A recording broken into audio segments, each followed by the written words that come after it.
Hello everyone, it is Erin Flito, and today we are working on our junk journal for May. Just like April, I am focusing on a color theme because this month is very blue heavy. So I am taking out things that are mostly blue. So that includes things that are my stickers from the collection that I've had over many, many years, a lot of scrap paper, and then a lot of other types of things that I have gotten for free in some way, shape, or form, whether it be mail or it was given to us or what have you.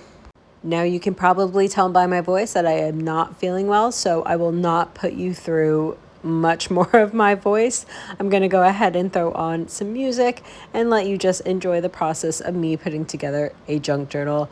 And I am sorry that this is 2 months in a row, I think, that I have not been feeling well for this particular video, but thank you for coming along on the journey as well.